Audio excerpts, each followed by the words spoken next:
Assalamualaikum warahmatullahi wabarakatuh. Perkenalkan, nama aku Astin Pramesya Dea Putri. Aku dari Universitas Brawijaya, dari Fakultas Perikanan dan Ilmu Kelautan, jurusan Agrobisnis Perikanan, angkatan 2020. Nah, di vlog kali ini aku akan membahas dari salah satu bab di mata kuliah kewirausahaan, yaitu tentang bab tahap siklus produksi dari suatu produk nih teman-teman. Nah, kira-kira produk apa ya yang akan aku pakai dan akan aku bahas nih kasus-kasusnya di tahap siklus produksinya. Maka dari itu, stay tune. Teman-teman, di tahap pertama itu tadi ada tahap perkenalan. Nah, jadi dari produk teh botol Sosro ini pada tahun 1940, keluarga Sosro Jojo mulai melakukan bisnis dan mengembangkan bisnisnya dengan memasarkan teh seduh merek teh cap botol. Jadi awalnya mereknya itu teh cap botol, teman-teman. Nah, pada tahun 1965, keluarga Sosro Jojo ini memperluas bisnisnya dengan melakukan strategi namanya cicip rasa. Ternyata strategi ini kurang berhasil nih, teman-teman. Mereka melakukan strategi lain, yaitu dengan cara memasarkan teh cap botol yang tadi mereka seduh ke dalam botol bekas kecap atau limun yang sudah terlebih dahulu mereka bersihkan, lalu mereka beri nama teh botol Sosro. Dari awal target konsumennya itu yaitu para pejalan kaki dan para supir nih, teman-teman. Nah, pada awalnya teh botol Sosro sedikit konsumennya yang meliriknya. Mereka menganggap produk ini tuh aneh. Tidak pantang menyerah keluarga dari Sosro Jojo ini. Mereka melakukan strategi-strategi lain, yaitu dengan cara iklan-iklan di media dan melakukan promosi secara langsung di tempat penjualan mereka. Nah, sampai akhirnya secara perlahan produk ini mulai disukai oleh konsumen Indonesia dengan slogan ini yang viral banget ya, teman-teman. Pasti teman-teman tahu. Apapun makanannya, minumnya teh botol Sosro. Nah, slogan ini viral banget ya, teman-teman ya. Lalu, teh botol Sosro ini juga memiliki keunggulan kompetitif nih, teman-teman, karena mereka merupakan teh siap minum dalam kemasan botol yang dipasarkan pertama di Indonesia. Wow, dengan melakukan positioning yang mengedukasi masyarakat agar tidak merasa aneh ketika minum teh dalam kemasan yang disajikan dengan dingin nih, teman-teman. Ternyata proses ini berhasil sehingga teh botol Sosro ini dikenal sebagai minuman teh di dalam kemasan botol yang dapat menghilangkan rasa haus. Nah, teman-teman, di tahap kedua itu ada tahap pertumbuhan. Nah, pada akhirnya konsumen Indonesia nih banyak yang menyukai teh botol Sosro. Dengan makin banyaknya konsumen yang menyukai, akhirnya teh botol Sosro memperbanyak stok nih, teman-teman, yang tidak hanya dijual di pinggiran kios-kios yang ada di pinggir jalan, tapi teh botol Sosro ini sudah dijual di supermarket yang ada di Indonesia.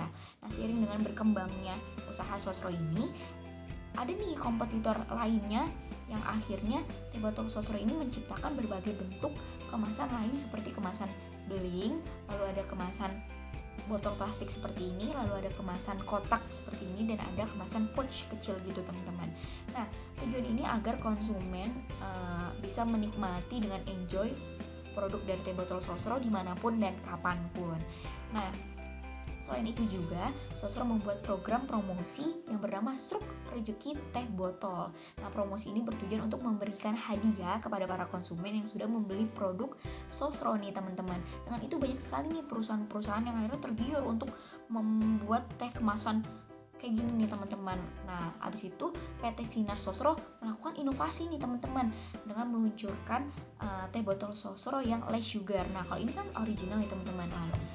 Lalu PT Sinar Sosro ini meluncurkan teh botol Sosro yang less sugar, yang dimana ini bisa dikonsumsi oleh para penderita diabetes, teman-teman, karena rendah gula. Lalu PT Sinar Sosro membuat macam bentuk kemasan seperti beling, kemasan beling yang suka kalian makan bakso di pinggir jalan seperti itu.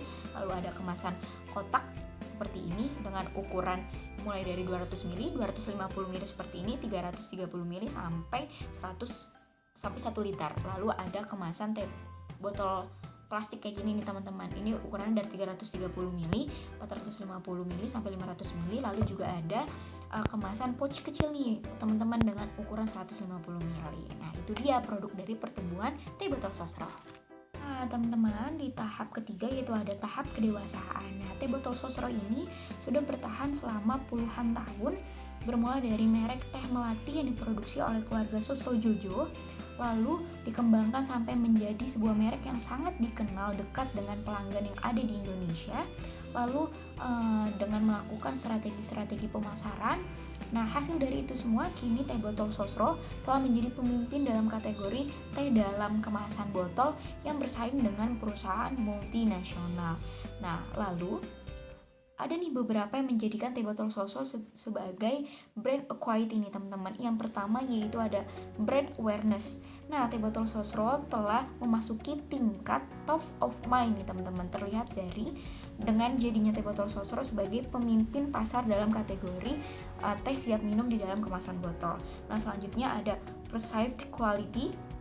Teh botol Sosro ini sudah terbukti selama puluhan tahun lewat PT Sinar Sosro yang mampu menjaga kualitas produk sehingga selalu diterima baik oleh konsumen yang ada di Indonesia. Lalu yang ketiga ada sebagai brand association, yang dimana teh Sosro sudah terbukti sangat kuat nih teman-teman. Terlihat ketika orang menyebut nama teh botol, pasti yang dimaksud teh botol itu yaitu teh botol Sosro.